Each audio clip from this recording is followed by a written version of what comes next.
കബഡി ഇല്ലല്ലോ. സാധാരണ ജ്യോത്സ്യന്മാരുടെ അടുത്തൊക്കെ പോകുമ്പോൾ കബഡി ഉണ്ടല്ലോ. ആരാ ഇവിടെ ജ്യോതിഷം പറയുന്നത്? അച്ഛനാണോ? എന്ന് പറഞ്ഞാൽ അല്ല, ഞാനാണ്. ആ, ഇയാളാണോ ജ്യോതിഷം പറയുന്നത്? ഗ്രന്ഥങ്ങൾ പഠിച്ചെടുക്കാൻ തന്നെ അത് പഠിച്ച് തീർക്കാനൊന്നും പറ്റത്തില്ല. ഈ ജന്മം കൊണ്ട് ചെയ്തു തീർക്കാൻ പറ്റുന്ന ഒരു വിഷയമല്ല. ജ്യോതിഷം മാത്രമല്ലോ, റേക്കി ഉണ്ട്, മെഡിറ്റേഷൻ ഉണ്ട്. അപ്പോൾ അതെന്ന് വെച്ചാൽ ഒറ്റ ദിവസം കൊണ്ട് എടുത്തൊരു തീരുമാനമൊന്നും അല്ലല്ലോ. വളരെ വർഷങ്ങളായ ഒരു പക്ഷേ ഇന്ന് 1 മാസം കൊണ്ടും 2 മാസം കൊണ്ടും ഗുരുക്കന്മാരാവുന്ന ആളുകളുണ്ട്. അത് നടക്കില്ല അങ്ങനെ. എനിക്ക് ശരിക്കും തേർഡ് ഐ എന്ന് പറയുന്ന ഒരു കാര്യം ഒരു പോയിന്റിൽ എനിക്ക് ഓപ്പൺ ആയിട്ടുണ്ട്. അത് തേർഡ് ഐ ഓപ്പൺ ആയതാണെന്നൊന്നും ദീക്ഷ തന്ന സമയത്ത് എനിക്ക് എക്സസ് എനർജി ആയിപ്പോയി. അപ്പോഴാണ് ശരിക്കും റേഖി എന്ന് പറയുന്ന ഒരു കാര്യം ഏഞ്ചലിനെ നമ്മൾ കണ്ടിട്ടുണ്ടോ എന്ന് ചോദിച്ചാൽ സത്യം പറഞ്ഞാൽ ഈ നിമിഷം വരെ ഞാൻ കാണുകയാണ് ചെയ്യുന്നത്. ഒരു ഏഞ്ചൽ പ്രൊട്ടക്ഷൻ എന്ന് പറയുന്നത് എൻ്റെ ലൈഫിലുണ്ട്.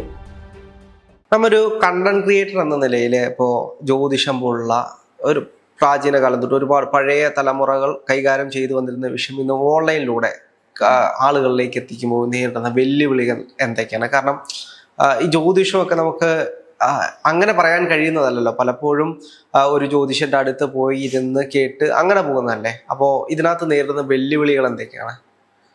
പലതരം വെല്ലുവിളികളുണ്ട്. ഒന്നെന്ന് വെച്ചാൽ ഞാനിപ്പോൾ ഈ ഒരു മേഖലയിൽ വന്ന സമയത്ത് ആദ്യം നേരിട്ടൊരു വെല്ലുവിളി എന്ന് പറയുന്നത് എൻ്റെ ഔട്ട്ഫിറ്റ് ആയിരുന്നു. എൻ്റെ ലുക്ക് വൈസ്, ഏജ്, ഔട്ട്ഫിറ്റ്, ഇതൊക്കെ ഒരു വെല്ലുവിളി ഉണ്ടായിരുന്ന ഒരു വിഷയം തന്നെയാണ്. പക്ഷെ അതൊക്കെ ഞാൻ ഓവർകം ചെയ്ത് വന്നു, ഒരു പരിധി വരെ വന്നു എന്നുള്ളതാണ് ഞാൻ വിശ്വസിക്കുന്നത്. കാരണം എന്നിട്ടും പക്ഷെ ഞാനിപ്പം അത് ഈ ഓൺലൈനായിട്ടുള്ള ഒരു പ്ലാറ്റ്ഫോമിൽ നിൽക്കുമ്പോൾ ഞാൻ അതൊരു പരിധി വരെ ഓവർകം ചെയ്തു. പക്ഷേ ഓഫ്ലൈൻ എന്നുള്ള ലെവലിലോട്ട് ഞാനിപ്പോൾ കുവൈറ്റിൽ നിന്ന് വിട്ടിട്ട് ഇപ്പോൾ ഇവിടെ വന്ന് ഓഫീസ് സ്റ്റാർട്ട് ചെയ്തതിന് കുടുംബ വീട്ടിൻ്റെ ഫ്രണ്ടിൽ തന്നെയാണ് ഓഫീസ്. അപ്പോൾ അവിടെ ഇരുന്നപ്പോൾ ഓഫ്ലൈനായിട്ട് കൺസൾട്ടേഷൻ ആൾക്കാർ വരുമല്ലോ. എനിക്കൊരു ഡയറക്റ്റ് ഒട്ടും പരിചയമില്ലാത്ത, എന്നെ ഓൺലൈനായിട്ട് കണ്ടിട്ടില്ലാത്ത ആൾക്കാർ വരുമല്ലോ. അപ്പോൾ വന്ന് ഓഫീസിൽ വന്ന് നോക്കിയിട്ട് പറഞ്ഞു കബഡി ഇല്ലല്ലോ. സാധാരണ ജ്യോത്സ്യന്മാരുടെ അടുത്തൊക്കെ പോകുമ്പോൾ കബഡി ഉണ്ടല്ലോ. പക്ഷെ അകത്ത് പോലും കയറിയില്ല, വെളിയിൽ വന്നിട്ട് പറയും കബഡി ഇല്ലല്ലോ, എന്ത് ജ്യോതിഷമാണ് പറയണേ? അപ്പോൾ ഒരാൾ എന്നോടൊന്ന് ചോദിച്ചു, ആരാ ഇവിടെ ജ്യോതിഷം പറയുന്നത്? അച്ഛനാണോ? അപ്പം ഞാൻ അല്ല, ഞാനാണ്. ആ, ഇയാളാണോ ജ്യോതിഷം പറയണേ എന്ന് ചോദിച്ചിട്ട് പോയി. അങ്ങനെയൊക്കെ അത് വെച്ചാൽ ഈ ആദ്യ കാലഘട്ടത്തിൽ ഞാൻ ഓൺലൈനായിട്ട് ഫേസ് ചെയ്ത ഇഷ്യൂസ് ഇപ്പം ഞാൻ നാട്ടിൽ വന്ന് ഈ ഓഫീസ് ഓപ്പൺ ചെയ്ത സമയത്ത്, അതായത് ഒരു മുൻവിധിയോടുകൂടി ആ ആളിന് എത്രത്തോളം നോളജ് ഉണ്ടെന്നോ അതിൻ്റെ പിന്നാമ്പുറത്ത് എത്രത്തോളം ആണെന്നോ ഒന്നും ഉള്ള കാര്യങ്ങൾ അറിയില്ല. അതുപോലെ തന്നെ പലരും ഇപ്പോൾ അബാക് മീഡിയയുടെ ഇന്റർവ്യൂ കാണുന്ന ആൾക്കാരാണെങ്കിൽ ഞാൻ ആരാണെന്നോ എന്താണെന്നോ ഞാൻ എങ്ങനെയാണ് ഈ ജ്യോതിഷത്തിൽ വന്നതെന്നോ ഒന്നും അവർക്കറിയില്ല. ഇപ്പോൾ ഈ ഒരു പുതിയ കാലഘട്ടത്തിൽ നമ്മളിന്ന് പറയുമ്പോൾ, ഇപ്പോൾ പഴയ കാലഘട്ടത്തിൽ ഇരുന്ന് പറയുന്ന ഒരു കാലഘട്ടത്തിൽ തിരുവായ്ക്ക് എതിർവായി ഇല്ല എന്ന് പറഞ്ഞ പോലെ ജ്യോതിഷം പറയുന്ന കാര്യങ്ങൾക്കൊന്നും ആരും ചോദിക്കുന്ന ഒരു കാലഘട്ടം അല്ലായിരുന്നു എന്ന് ഞാൻ വിശ്വസിക്കുന്നത്. പക്ഷെ അതേസമയം ഇന്ന് അങ്ങനെയല്ല. അവർക്ക് വിശ്വസിക്കാൻ തക്കതായിട്ടുള്ള എക്സ്പ്ലനേഷൻ കൊടുക്കണം നമ്മൾ.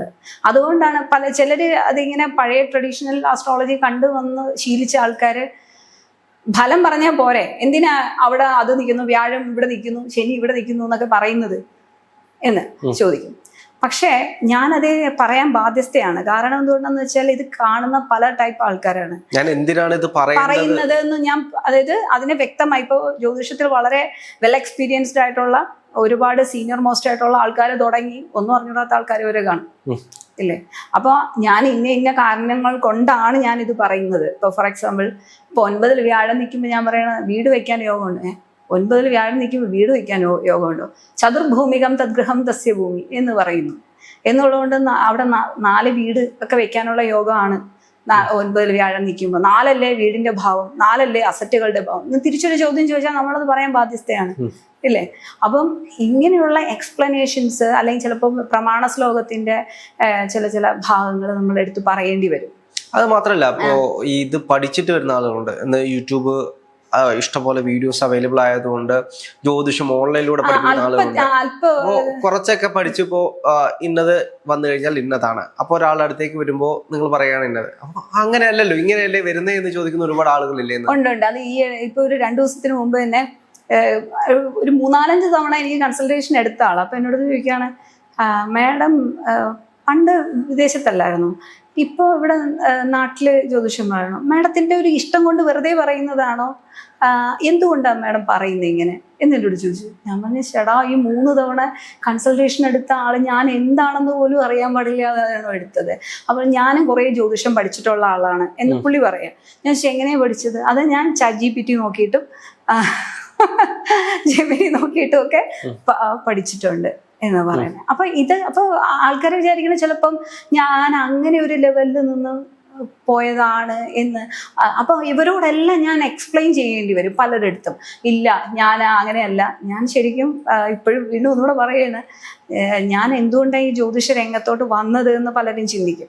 കാരണം എന്ന് വെച്ചാൽ എൻ്റെ ചെറുതിലേ മുതൽ ചെറിയ കുട്ടിയായിരുന്നപ്പോൾ ഞാൻ ഒരാളിൻ്റെ, ഇപ്പോഴായിരുന്നാലും അതെ, ഞാൻ ഫസ്റ്റ് ഒരാളിനെ കാണുമ്പോൾ നോക്കുന്ന അവരുടെ കാൽപാദങ്ങളാണ്. ഓരോ കാൽപാദങ്ങൾക്ക് ഓരോ ലക്ഷണമുണ്ട്. മുഖത്തിനൊരു ലക്ഷണം ഉണ്ട് എന്ന് പറയില്ലേ, അതുപോലെ കാൽപാദത്തിനൊരു ലക്ഷണമുണ്ട്. പക്ഷെ അതെന്നെ ആരും പഠിപ്പിച്ചതല്ല, ഞാൻ ജന്മസിദ്ധമായിട്ടെന്ന് പറയാം. അങ്ങനെ കാൽപാദങ്ങൾ നോക്കും, അവരുടെ സ്വഭാവ രീതികൾ ഞാൻ പറയുമായിരുന്നു വീട്ടിൽ. എന്റെ കാൽപാദം നോക്കിയിട്ട് പറയാൻ പറ്റും? അങ്ങനെയല്ല, അങ്ങനെ പാദം നോക്കിയിട്ട് ഒരാളുടെ ക്യാരക്ടറിസ്റ്റിക്സ് പറയുന്നതല്ല. നമുക്ക് ഒരുവിധം ആളുടെ ഒരു ചില പതിഞ്ഞ കാലുകൾ. അപ്പോൾ അവർ ഭയങ്കര എന്താ പറയണ്ടേ, പൊളൈറ്റായിട്ട് നിൽക്കും, ഭയങ്കര സൈലൻ്റ് ആയിട്ട് നിൽക്കും. പക്ഷെ ഇവർ ഓൺ ദ സ്പോട്ട് ഭയങ്കര ക്യുക്കായിട്ട് റെസ്പോണ്ട് ചെയ്ത് അതിന് ഒരു നമ്മൾ പ്രതീക്ഷിക്കാത്ത രീതിയിൽ അറ്റാക്ക് ചെയ്യുന്ന ആൾക്കാരില്ലേ, അവരുടെ കാൽപാദങ്ങൾ കുറച്ച് പതിഞ്ഞ കാൽപാദങ്ങളുള്ള ആൾക്കാരുണ്ട്. ഒരു പ്രത്യേക ടൈപ്പ് അങ്ങനെയൊക്കെ ഉള്ള ആൾക്കാരെ എനിക്ക് ഭയങ്കര ഡേഞ്ചർ ആയിട്ട് നമുക്ക് തോന്നുന്ന ആൾക്കാരില്ലേ, അങ്ങനെയൊക്കെ ഉള്ള ആൾക്കാരിൽ നിന്നൊക്കെ നമ്മളൊരു അകലം പാലിക്കാറുണ്ട്. പറയണ മനസ്സിലാവുന്നുണ്ടോ? ചില ആൾക്കാരുടെ കാൽപാദങ്ങളുടെ ലക്ഷണം കണ്ടിട്ട് നമ്മൾ ആരിൽ നിന്നൊരു ഗ്യാപ്പ് ഇടണം, ഒരു ബൗണ്ടറി ഇടണം എന്നൊക്കെയുള്ള ഒരു ലക്ഷണം നമുക്ക് കിട്ടും. അത് ഞാൻ പറയുമായിരുന്നു. എല്ലാവരെയും നോക്കിയിട്ട് അവരെ ഫലം പറയുമായിരുന്നു എന്നുള്ളതല്ല. അപ്പൊ അവര് ഇന്ന ലക്ഷണത്തിലുള്ളതാണ്, അവര് അത് ശരിയാകില്ല, അപ്പം നമുക്ക് അവരിൽ നിന്ന് അകലം പാലിക്കേണ്ടതാണ് എന്നൊക്കെ പറയും. അപ്പോൾ ഇങ്ങനെയുള്ളൊരു ഈ ഒരു താല്പര്യം കൊണ്ട് അച്ഛന്, എൻ്റെ ഫാദർ ISROയിലായിരുന്നു വർക്ക് ചെയ്തിരുന്നത്. അച്ഛന് ഈ പറയുന്ന ജ്യോതിഷമായിട്ടൊന്നും വലിയ കണക്ഷനൊന്നും ഇല്ല. എൻ്റെ അമ്മയ്ക്ക് എൻ്റെ വീട്ടിൽ ആർക്കും തന്നെ ജ്യോതിഷമായിട്ട് യാതൊരു കണക്ഷനും ഉള്ള ആൾക്കാരല്ല. പക്ഷേ അച്ഛൻ ഇതിനകത്ത് എൻ്റെ കാര്യം പറഞ്ഞ പോലെ എന്ന് വെച്ചാൽ ചെറിയ താല്പര്യങ്ങളുള്ളൂ. അപ്പൊ അച്ഛൻ ഇങ്ങനെ ആദിത്യനാറ് ശശി 17 ചുവോ 18 പാവം എന്നൊക്കെ കൊച്ചു നാളില് എനിക്ക് പറഞ്ഞു തരും. ഞാൻ ഇങ്ങനെയൊക്കെ പറയുന്നത് കൊണ്ട് അച്ഛൻ എനിക്ക് പറഞ്ഞു തരും. അപ്പോൾ ഇത് വെച്ചിട്ട് ഈ ഗ്രഹങ്ങളുടെ ഈ പറഞ്ഞ ഒരു ഓർഡറാണ്, എത്ര വർഷം ഉണ്ടെന്നുള്ള ഡ്യൂറേഷനാണ് അച്ഛൻ പറഞ്ഞു തന്നത്. പക്ഷേ ഇത് വെച്ചിട്ട് ഞാൻ ഈ ഗ്രഹങ്ങളുടെ ക്യാരക്ടറിസ്റ്റിക്സ് പറയുമായിരുന്നു. അപ്പോൾ എനിക്കൊരു ദശാകാലഘട്ടം, ആ ചെറിയ പ്രായത്തിൽ തന്നെ ഒരു ദശ മാറി വേറൊരു ദശയിലോട്ടായ സമയത്ത് ഞാൻ പറഞ്ഞു എനിക്ക് ആ ദശ ആയിട്ടില്ല. അപ്പോൾ വീട്ടിൽ എല്ലാവരും ചോദിച്ചു അതെന്താ അങ്ങനെയല്ല, ജാതകത്തിൽ എങ്ങനെയാണ് ദശയായിട്ട്? ഇല്ല, ആ ദശയായിട്ടില്ല, ദശ ആയെങ്കിൽ ഇങ്ങനെ അല്ലായിരുന്നു എന്ന് പറഞ്ഞു. പക്ഷെ അങ്ങനെ ആ ജാതകം കൊണ്ട് ഒന്നുകൂടെ ചെക്ക് ചെയ്ത സമയത്ത് ശരിക്കും ആ ദശ ആയിട്ടില്ലായിരുന്നു. അപ്പോൾ ഇങ്ങനെയുള്ള കുറേ കാര്യങ്ങൾ ഞാൻ പറയുന്നത് കൊണ്ടാണ് എന്നെ ഒരു 18 വയസ്സ് തൊട്ട് ജ്യോതിഷം പഠിപ്പിച്ചത്. അത് പഠിപ്പിച്ചതും വളരെ സാഹസപ്പെട്ടാണ് പഠിപ്പിച്ചത്. കാരണം എന്ന് വെച്ചാൽ ആ സമയത്ത് എൻ്റെ അമ്മയും കൂടെ 5 വർഷം എൻ്റെ കൂടെ വന്ന് അമ്മയും കൂടെ ഇരുന്നാണ് പഠിക്കുന്നത്. കാരണം എന്ന് വെച്ചാൽ ആ ഹാളിൽ അവിടെ ആ ക്ലാസ് നിറയെ ആണുങ്ങളാണ്. അപ്പൊ അതിന്റെ കൂട്ടത്തില് എന്നെ പഠിപ്പിക്കാനുള്ള ബുദ്ധിമുട്ട് കാരണം അമ്മ കൂടെ ഇരുന്നാണ്. അത് സാറ്റർഡേ സൺഡേ ആണ് ക്ലാസ്. അപ്പൊ ആൾക്കാർ ചിന്തിക്കും ഇപ്പോൾ പിന്നെ പോസ്റ്റ് ഗ്രാജുവേഷൻ വേറൊരു സബ്ജക്റ്റ് കഴിയൂ എന്ന് പറയണു, കുവൈറ്റിൽ വർക്ക് ചെയ്തെന്ന് പറയണു, അത് വേറൊരു മേഖലയിൽ വർക്ക് ചെയ്തു എന്ന് പറയണു, പിന്നെ ജ്യോതിഷത്തിൽ ക്വാളിഫൈഡ് ആണെന്ന് പറയുന്നു. ഇത് എങ്ങനെ സംഭവിക്കും? ഇതിൽ എന്തോ ഇവിടെയോ ഒരു അപാകത ഇല്ലേ എന്ന് ചിന്തിക്കും. അതിനോടൊപ്പം സാറ്റർഡേ സൺഡേ ഇപ്പോൾ ഹിന്ദി ക്ലാസ്സിനൊക്കെ ചേരുന്നവർ, ഡാൻസ് പഠിക്കുന്നവരില്ലേ, സംഗീതം പഠിക്കുന്നവരില്ലേ, അവരെല്ലാം ഉപേക്ഷിച്ചിട്ടാണോ നിന്ന് പഠിക്കുന്നത്? അല്ലല്ലോ. അതുപോലെ തന്നെ ഞാൻ ഈ ഡാൻസ് പഠിക്കാൻ പോയില്ല, പാട്ട് പഠിക്കാൻ പോയില്ല, പകരം പോയത് ജ്യോതിഷം പഠിക്കാനാണ് പോയത്. ആ പഠനം എന്ന് പറഞ്ഞാൽ എൻ്റെ ഏത് പഠന കാലഘട്ടത്തിലും തൊഴിൽ ചെയ്ത സമയത്തും എല്ലാ കാലത്തും അത് എന്നെങ്കിലും ഞാൻ നടപ്പിലാക്കും എന്നുള്ള പ്രതീക്ഷയിൽ ഞാൻ പഠിച്ചുകൊണ്ടേയിരുന്നു. അതിപ്പോഴും പഠിച്ചുകൊണ്ടേയിരിക്കുന്നു. ഇപ്പോൾ ഞാൻ തന്ത്രിമണ്ഡല വിദ്യാപീഠത്തിൽ നിന്ന് ആണ് ഇപ്പം ജ്യോതിഷം പഠിച്ചുകൊണ്ടിരിക്കുന്നത്. കഴിഞ്ഞ വർഷം അവിടെ ഫസ്റ്റ് റാങ്ക് എനിക്ക് കിട്ടി ജ്യോതിഷ പ്രവേശികയിൽ. ഇപ്പം സെക്കൻഡ് ഇയർ എനിക്ക് 56 വർഷമുണ്ട്. അപ്പോൾ അത് എപ്പോഴും ഏതെങ്കിലുമൊക്കെ കോഴ്സുകൾ ഇങ്ങനെ ചെയ്തുകൊണ്ടേയിരിക്കും. കാരണം അത് എപ്പോഴും നമ്മൾ അപ്ഡേറ്റ് ചെയ്തുകൊണ്ടേയിരിക്കണം. അങ്ങനെ ഗ്രന്ഥങ്ങൾ പഠിച്ചെടുക്കാൻ തന്നെ അത് പഠിച്ച് തീർക്കാനൊന്നും പറ്റത്തില്ല. ഈ ജന്മം കൊണ്ട് ചെയ്തു തീർക്കാൻ പറ്റുന്ന ഒരു വിഷയമല്ല. അപ്പോൾ അതൊരു ഭാഗം നമ്മൾ ഈ കൊടുത്ത ഇത്രയും ഒരു ലോങ് ജേർണിയാണ്. നമുക്കൊരു ഫലപ്രവചനം അത് മാത്രമല്ല, ജ്യോതിഷം മാത്രമല്ലോ, റേക്കി ഉണ്ട്, മെഡിറ്റേഷൻ ഉണ്ട്. അപ്പോൾ അതെന്ന് വെച്ചാൽ ഒറ്റ ദിവസം കൊണ്ട് എടുത്തൊരു തീരുമാനമൊന്നും അല്ലല്ലോ. വളരെ വർഷങ്ങളായ ഒരു 5 വർഷം എടുത്താലേ അതിന്റെ ബേസ് എന്തെങ്കിലും ഒന്നാവുള്ളൂ, ഒരു അടിസ്ഥാനം. പക്ഷേ 1 മാസം കൊണ്ടും 2 മാസം കൊണ്ടും ഗുരുക്കന്മാരാവുന്ന ആളുകളുണ്ട്. അത് നടക്കില്ല അങ്ങനെ. അത് എന്താ വെച്ചാൽ ജ്യോതിഷത്തില് ഒരുപാട് പ്രമാണ ശ്ലോകങ്ങളുണ്ട്. അത് അങ്ങനെയൊന്നും എളുപ്പത്തിൽ ഒരു ജ്യോതിഷത്തിൽ ഗുരുക്കന്മാരാവാനൊന്നും പെട്ടെന്ന് ഒരു 6 മാസം കൊണ്ടോ 2 മാസം കൊണ്ടോ ഒന്നും നടക്കുമെന്ന് എനിക്ക് തോന്നുന്നില്ല. കാരണം അതിനകത്ത് ഇപ്പം ഒരു ഗുരുവായിരിക്കുമ്പം, അല്ലെങ്കിൽ അങ്ങനെയുള്ളത് ഉണ്ട്, ഇല്ലാന്ന് ഞാൻ പറയുന്നില്ല കേട്ടോ. ഞാൻ അങ്ങനെയുള്ളിടത്തും പഠിച്ചിട്ടുണ്ട്. ഇത് പറഞ്ഞപ്പോഴും ഓർക്കുന്നത്, അത് ഞാൻ പറഞ്ഞാൽ പലർക്കും കൊള്ളും. എന്നാലും അതെന്ന് വെച്ചാൽ ഓൺലൈനായിട്ട് തന്നെ ഞാൻ കുവൈറ്റിൽ സമയത്ത് ജോയിൻ ചെയ്തിട്ടുണ്ട് അങ്ങനെ ഒരു. പക്ഷെ അത് പഠിപ്പിക്കുന്ന ആൾക്കാർ വളരെ വെൽ ക്വാളിഫൈഡ് ആയിട്ടുള്ള ആൾക്കാരാണ് പഠിപ്പിക്കുന്നതൊക്കെ. പക്ഷെ അവിടെ ഒരു അലിഖിത നിയമമുണ്ട്. നമ്മൾ തിരിച്ച് ഇപ്പൊ ഒരു ഹൊറോസ്കോപ്പ് കാണിച്ചിട്ട് അവർ ചോദിക്കുകയാണ്, ഇതെന്താണ് പ്രശ്നം ഈ ഹൊറോസ്കോപ്പിനകത്ത്. അത് എന്ന് വെച്ചാൽ ഇങ്ങനെ കേസ് സ്റ്റഡീസ് പഠിപ്പിക്കുന്ന ഒരു ക്ലാസ് ഉണ്ടായിരുന്നു. ഇതെന്താണ് ഇതിനകത്തുള്ള പ്രശ്നം എന്ന് ചോദിക്കും. അപ്പൊ നമ്മൾ അറിയാതെ റെസ്പോണ്ട് ചെയ്തു പോകും, ഇന്നയാണ് പ്രശ്നം. അപ്പം അവിടെ നിന്ന് ഇതിന്റെ കോർഡിനേറ്റർ മെസ്സേജ് അയക്കും, ആൻസർ ചെയ്യരുത്. കൂടെ ഇരിക്കുന്ന ആൾക്കാർ എന്ത് ചിന്തിക്കും? അവർക്കൊന്നും അറിയില്ല എന്ന് ചിന്തിക്കില്ലേ? അതുകൊണ്ട് ആൻസർ ചെയ്യരുത്. അങ്ങനെ ഏകദേശം ഞാൻ 2 വർഷം പഠിച്ച കോഴ്സിന് സർട്ടിഫിക്കറ്റ് പോലും വാങ്ങാതെ അവിടെ അവരുമായിട്ട് ഞാൻ പൊരുത്തപ്പെടാതെ എനിക്ക് ഇറങ്ങേണ്ടി വന്നിട്ടുണ്ട്. പക്ഷെ ഇതിൽ വ്യത്യസ്തമായി പ്രവർത്തിക്കുന്ന ഒരു സ്ഥാപനമാണ് ശങ്കര വിദ്യാപീഠം. അവിടെ തിരുമേനി ഗുരുനാഥൻ ഭയങ്കര സപ്പോർട്ടീവ് ആയിട്ടുള്ളവർ. അത് ഗ്രൂപ്പായിരുന്നാലും പഠിക്കുന്ന ആൾക്കാരായിരുന്നാലും ഒരുപാട് ക്വാളിഫൈഡ് ആയിട്ടുള്ള ഒരുപാട് നോളജുള്ള ആൾക്കാർ അതിനകത്ത് പഠിക്കാൻ തന്നെയുണ്ട്. ആ ഗ്രൂപ്പായിട്ട് നമ്മൾ ആ പഠിക്കുന്നവർ തന്നെയുള്ള പരസ്പരം ഉള്ള ഡിസ്കഷൻ തന്നെ നമുക്ക് ഒരുപാട് നല്ല രീതിയിൽ നമുക്കൊരു ഇമ്പ്രൂവ്മെന്റ് ഉണ്ടാക്കും. ഈ റേക്കി ആണെങ്കിലും അതൊക്കെ എന്താണ് ജീവിതത്തിൽ മാറ്റം വരുന്നത്? ഇപ്പോൾ റേക്കി പഠിക്കാനുള്ളൊരു റേക്കി എൻ്റെ അഭിപ്രായത്തിൽ ഞാൻ പറയുകയാണെങ്കിൽ, ഒരാളും ചെന്ന് മാസ്റ്റർ ആകാം, നാളെ പോയൊരു മാസ്റ്റർ ആകാം എന്നും പറഞ്ഞിട്ട് ആരെങ്കിലും അങ്ങനെ പഠിച്ചിട്ടുണ്ടോ എന്ന് എനിക്കറിയില്ല. ഞാൻ ഇതുവരെ പരിചയപ്പെട്ടിട്ടില്ല അങ്ങനെ ഒരാളിനെ. ജീവിതത്തിൽ അനുഭവിച്ച് നട്ടം തിരിഞ്ഞ് കുത്തുപാള എടുത്ത് കഴിയുന്ന സമയത്തെ ഒരു മനുഷ്യൻ റേക്കി പഠിക്കാൻ ഇറങ്ങും.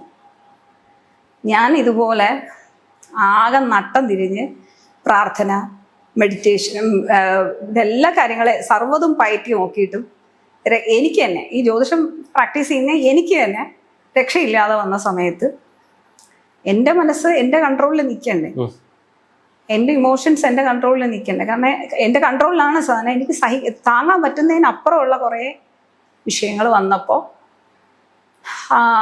എൻ്റെ കൂടെ ഒരു 3-4 വർഷത്തിന് മുമ്പ് വർക്ക് ചെയ്തൊരു ചേട്ടനുണ്ട്, ഹെൻറി എന്ന പുള്ളിയുടെ പേര്, ഗോവന. പക്ഷെ പുള്ളിക്ക് നന്നായിട്ട് മലയാളം അറിയാം. അപ്പോൾ ആ ചേട്ടന് എന്തിനാണെന്ന് എനിക്കറിയില്ല, ഒരു ലിങ്ക് എനിക്ക് ഫോർവേഡ് ചെയ്തിരുന്നു, റേഖി എന്ന് പറഞ്ഞിട്ട്. ഞാൻ അന്നേരം വളരെ വിഷമിച്ചിരിക്കുന്ന ഒരു സമയമാണ്. അപ്പോൾ ആ ഒരു സമയത്ത് ഞാൻ അത് ആ ലിങ്ക് ഓപ്പൺ ചെയ്ത് നോക്കിയപ്പോഴത്തേക്കും ഇങ്ങനൊരു മെഡിറ്റേഷൻ ഉണ്ടെന്നും ഇത് ഒരുപാട് കാര്യങ്ങൾ മനസ്സിനെയും ശരീരത്തിനെയും ആത്മാവിനെ ഒന്നുപോലെ ഹീൽ ചെയ്യുന്ന ഒരു കാര്യമാണെന്നും ഒക്കെ കേട്ടപ്പോൾ എന്നാൽ അതും പരീക്ഷിക്കാം എന്ന് കരുതിയിട്ട് എൻ്റെ സ്വന്തം ഹീലിങ്ങിന് വേണ്ടിയിട്ടാണ് ഞാൻ ശരിക്കും അതിലോട്ട് പോയത്. പക്ഷേ അത് ഒരുപാട് അനുഭവങ്ങൾ റേഖി എനിക്ക് തന്നിട്ടുണ്ടായിരുന്നു.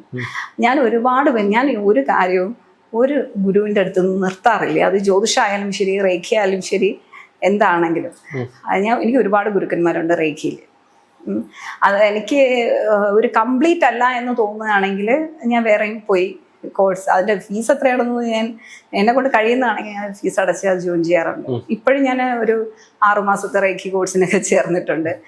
അപ്പോൾ അതിപ്പോഴും ആളുകളെ പഠിപ്പിക്കുമ്പോൾ പോലും എങ്ങനെയാണ്? അങ്ങനെയല്ല. അപ്പോൾ ഈ റേക്കി പഠിക്കാനായിട്ട് വരുന്നതായിരുന്നാലും നമുക്ക് ഒട്ടും പരിചയമില്ലാത്ത ആൾക്കാരൊക്കെ ആയിരിക്കും പെട്ടെന്ന് റേഖി പഠിക്കാനായിട്ട് വരുന്നത്. അത് ആ റേഖി പഠിക്കുന്നതും പഠിപ്പിക്കുന്നതും ഇതിനെല്ലാത്തിനും ഒരു ടൈമുണ്ട്. അതിനൊരു ഇപ്പം യൂണിവേഴ്സ് ഇപ്പം എന്നെ ആ ഒരു ലൂപ്പിനകത്ത് കൊണ്ട് ഇട്ടപ്പോഴാണ് ഞാനത് പഠിക്കണം എന്ന് എനിക്ക് തോന്നിയത്. വീണ്ടും വീണ്ടും പഠിക്കണം എന്ന്, വീണ്ടും വീണ്ടും ഹീലാകണം എന്നുള്ള പല പല അനുഭവങ്ങൾ എനിക്ക് തന്നായിരുന്നു. അപ്പോൾ എനിക്ക് ശരിക്കും തേർഡ് ഐ എന്ന് പറയുന്ന ഒരു കാര്യം ഒരു പോയിന്റിൽ എനിക്ക് ഓപ്പൺ ആയിട്ടുണ്ട്. അത് തേർഡ് ഐ ഓപ്പൺ ആയതാണെന്നൊന്നും എനിക്കറിയില്ലായിരുന്നു ആ സമയത്ത്.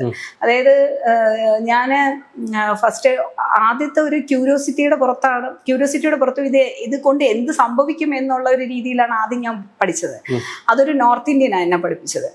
ആ സമയത്ത് അത് കഴിഞ്ഞിട്ട് അതിലൊരു വിശ്വാസം ഇല്ലെന്ന് ചോദിച്ചാൽ ഒരുപാട് കാര്യങ്ങൾ ഹീലായി. ആദ്യത്തെ മെഡിറ്റേഷൻ സമയത്തൊക്കെ ഒരുപാട് കരഞ്ഞു വരുന്നു. അത് കഴിഞ്ഞ് വീണ്ടും ഞാൻ വേറൊരു ടീച്ചറിൻ്റെ അടുത്ത് ജോയിൻ ചെയ്തു.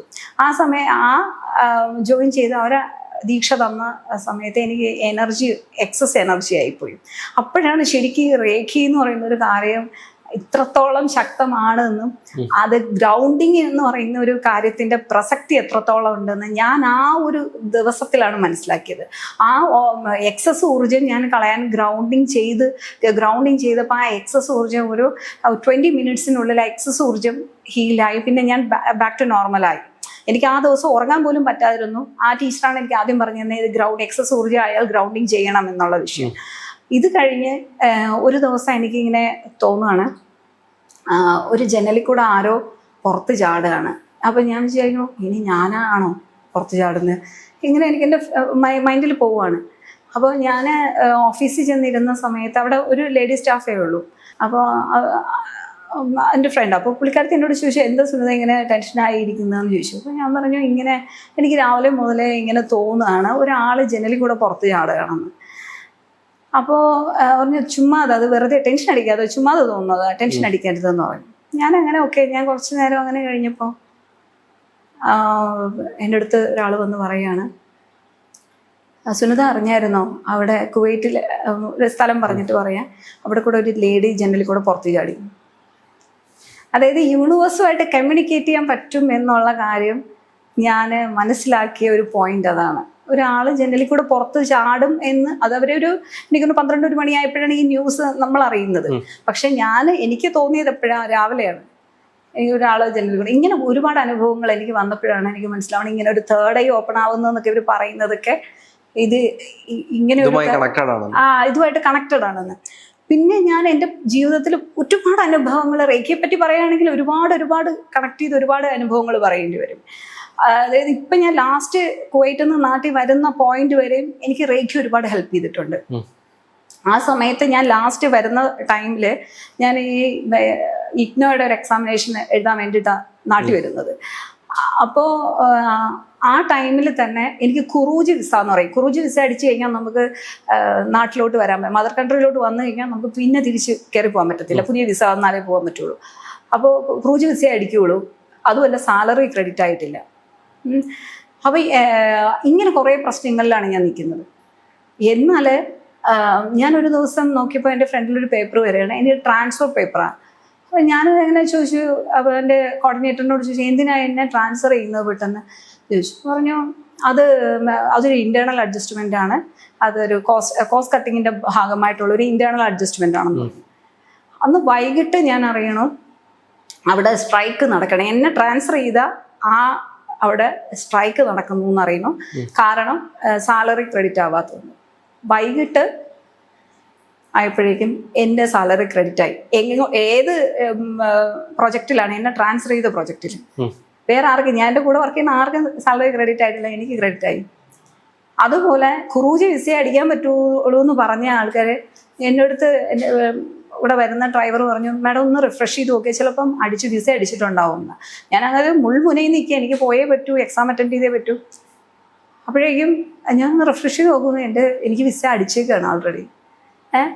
അപ്പോൾ അത് കഴിഞ്ഞ് എനിക്ക് സിവിൽ ഐ ഡി എടുക്കണം. നമുക്ക് സിവിൽ ഐ ഡി മെഷീനിൽ പോയി സിവിൽ ഐ എനിക്ക് അതിനുള്ള സമയമില്ല. ഞാൻ ഇങ്ങനെ ടൈറ്റ് ഷെഡ്യൂളിലൂടെ പൊയ്ക്കൊണ്ടിരിക്കണം. ഇവിടുന്ന് ഓഫീസ് വിട്ട് നേരെ വീട്ടിൽ പോയി കഴിഞ്ഞാൽ അവിടെ ഓൺലൈൻ കൺസൾട്ടേഷൻസ് ബുക്ക്ഡ് ആയിരിക്കും, അവിടെ ഇരിക്കണം. അപ്പം എനിക്കിതൊന്നും എനിക്ക് എൻ്റെതായ കാര്യങ്ങൾക്കുള്ള സമയമില്ല. അപ്പം ആകെ ഒരൊറ്റ ആളേ ഉള്ളൂ അവിടെ, ഒരു മോഹൻ ഒരാൾ ഉണ്ട്. പുള്ളിക്കാരൻ വിചാരിച്ചല്ലേ എനിക്ക് ഇത് എടുത്തിട്ട് വരാൻ പറ്റുള്ളൂ. അപ്പം സത്യം പറഞ്ഞാൽ പുള്ളിയോട് ഞാൻ കുറേ നാളായിട്ട് മിണ്ടാറില്ല, വേറെ കുറച്ച് കാര്യങ്ങൾ ഞാൻ മിണ്ടാറില്ല. അപ്പോൾ ഞാൻ ഈ പുള്ളിയും ഭയങ്കര സീരിയസ് ആയിട്ട് ഇങ്ങനെ നടക്കുന്നത്, ആരോടും ഇങ്ങനെ മിണ്ടാറില്ല. പക്ഷെ ഞാൻ എൻ്റെ ഒരു ഫ്രണ്ടിനോട് ചോദിച്ചു എന്തുകൊണ്ടാണ് പുള്ളി ഇങ്ങനെ മിണ്ടാതെ നടക്കുന്നത് പറഞ്ഞാൽ ചേട്ടൻ്റെ വൈഫ് മരിച്ചു അത് അറിഞ്ഞില്ലേന്ന് ചോദിച്ചു. അപ്പം ഞാൻ എൻ്റെ മനസ്സിനകത്തൊരു റിഗ്രറ്റ്, ഭഗവാനെ പുള്ളി സങ്കടപ്പെട്ടിട്ടാണല്ലോ നടക്കുന്നത്, നമ്മൾ ചോദിച്ചു എന്തോ മിണ്ടാതെ ജാടായിട്ട് നടക്കണമെന്നാണ് വിചാരിച്ചത്. അപ്പോൾ ഞാൻ ചേട്ടനോട് പറഞ്ഞു, ചേട്ടാ ഞാൻ ഇപ്പോഴാണ് അറിഞ്ഞത്, സോറി എന്നപ്പോൾ ആ ചേട്ടൻ എൻ്റെ ഓഫീസിനകത്ത് വന്നിട്ട് ഈ കാര്യങ്ങളൊക്കെ പറഞ്ഞു, പുള്ളിയുടെ വിഷമങ്ങളൊക്കെ പറഞ്ഞു. പിറ്റേ ദിവസം ആയപ്പോഴേക്കും അപ്പം എൻ്റെ സിവിൽ ഐ ഡി ഒരു 2 വർഷത്തിന് മുമ്പ് മന്ദൂബ് PRO വാങ്ങിക്കൊണ്ട് പോവുകയും ഈ ക്രൂജ് വിസ അടിക്കാൻ വേണ്ടിയിട്ട് വാങ്ങിക്കൊണ്ട് പോയിട്ടുണ്ടായിരുന്നു. ഇത് എനിക്ക് തിരിച്ചു തന്നിട്ടില്ല. അത് എനിക്കറിയില്ലായിരുന്നു. എനിക്ക് ഈ സിവിൽ ഐ ഡി ക്രൂജ് വിസ അടിച്ചു കഴിഞ്ഞാൽ ഈ സിവിൽ ഐ ഡി തിരിച്ച് ഞാൻ കളക്ട് ചെയ്യണമെന്നുള്ള എനിക്കറിയത്തില്ലായിരുന്നു. ഞാൻ കളക്ട് ചെയ്തില്ല. മന്ദുവിനോട് ഞാൻ ചെന്ന് ചോദിച്ചു ഈ എൻ്റെ പഴയ സിവിൽ ഐ ഡിയോ ഖലാസ് എന്ന് പറഞ്ഞു. ഞാൻ ചോദിച്ചു എവിടെ എൻ്റെ സിവിൽ ഐ ഡി? അപ്പോൾ പുള്ളി പറയണു അത് നിനക്ക് അന്നേ തന്നില്ലേ? ഞാൻ പറഞ്ഞു ഇല്ല, എനിക്ക് തന്നിട്ടില്ല. ഇത് ആരോട് പോയി ചോദിക്കും? ഒരുപാട് അകലെയാണ് നമ്മുടെ ഹെഡ് ഓഫീസ്. ഞാൻ അവിടെ ഒരു നമ്മുടെ ആള് തന്നെ ഒരു എൻ്റെ സീനിയറായിട്ട് വർക്ക് ചെയ്തൊരു HR ഒരു സാറുണ്ട്. പുള്ളിയോട് ഞാൻ വിളിച്ച് ചോദിച്ചപ്പോൾ പുള്ളി എന്നെ വഴക്ക് പറഞ്ഞു, ഈ സിവിൽ ഐ ഡി ആണോ നീ ഇത്രയും കെയർലെസ് ആയിട്ട് കൊണ്ട് കളയുന്നതെന്ന് ചോദിച്ചു. അത് ഇവിടെ കാണാൻ ഒരു സാധ്യതയില്ല എന്ന് പറഞ്ഞു. പക്ഷെ പുള്ളി 5 മിനിറ്റിനുള്ളിൽ എൻ്റെ സിവിൽ ഐ ഡിയുടെ ഫോട്ടോ എടുത്ത് അയച്ചു. എങ്ങനെയാണ് അവിടെ ചെന്നതെന്ന് എനിക്കറിയില്ല. ഈ ഹെഡ് ഓഫീസും നമ്മുടെ ഓഫീസും നമ്മൾ ഒരുപാട് കിലോമീറ്ററുകൾക്ക് അപ്പുറം കിടക്കുന്ന ഒരു ഇതാണ്. അവിടെ എങ്ങനെയാണ് എൻ്റെ സിവിൽ ഐ ഡി വന്നതെന്നും എനിക്കറിയില്ല. അയച്ചു തന്നു. പിറ്റേ ദിവസം ഞാൻ നോക്കിയപ്പോൾ മോഹൻ ചേട്ടൻ എൻ്റെ പുതിയ അപ്ഡേറ്റഡ് സിവിൽ ഐ ഡി ആയിട്ട് എൻ്റെ ഫ്രണ്ട് വരികയാണ്. ഇതൊക്കെ എന്നെ സംബന്ധിച്ചിടത്തോളം ഇതിൽ അത്ഭുതങ്ങളാണ്. കാരണം ഇതിലിപ്പോ സിവിൽ ഐ ഡി കളഞ്ഞു പോയാൽ ഞാൻ പോലീസ് സ്റ്റേഷനിൽ കൊണ്ട് കേസ് കൊടുക്കണം. പിന്നെ എനിക്ക് വരാൻ നടക്കില്ല. കുറേ ദിവസങ്ങൾ താമസം വരും. അപ്പോഴേക്കും എൻ്റെ എക്സാം കഴിയും. അടുത്ത് എൻ്റെ വിസ അടിച്ചില്ലെങ്കിൽ ക്രൂജ് വിസ അടിച്ചാലും എൻ്റെ യാത്ര നേരം മുടങ്ങും. അടുത്ത് എൻ്റെ സാലറി ക്രെഡിറ്റ് ആയില്ല എന്നുണ്ടെങ്കിലും യാത്ര മുടങ്ങും. പക്ഷെ ഇതെല്ലാം അത്ഭുതകരമായിട്ട് എവിടെ കൂടെയൊക്കെയോ കറങ്ങി തിരിഞ്ഞതങ്ങ് ശരിയായി നാട്ടിലോട്ട് വന്നു. കറക്റ്റ് ടൈമിൽ നാട്ടിലോട്ട് വന്നു. പിന്നെ എല്ലാം അവിടെ പിന്നെ സംഭവിച്ച കാര്യങ്ങൾ പല പ്രാവശ്യം പറഞ്ഞിട്ടുണ്ട്. അവിടെ എല്ലാം ഒരു ഏഞ്ചൽ പ്രൊട്ടക്ഷൻ. ഏഞ്ചലിനെ നമ്മൾ കണ്ടിട്ടുണ്ടോ എന്ന് ചോദിച്ചാൽ സത്യം പറഞ്ഞാൽ ഈ നിമിഷം വരെ ഞാൻ കാണുകയാണ് ചെയ്യുന്നത്. ഒരു ഏഞ്ചൽ പ്രൊട്ടക്ഷൻ എന്ന് പറയുന്നത് എൻ്റെ ലൈഫിലുണ്ട് സത്യം പറഞ്ഞാൽ. അങ്ങനെ ഉണ്ട്.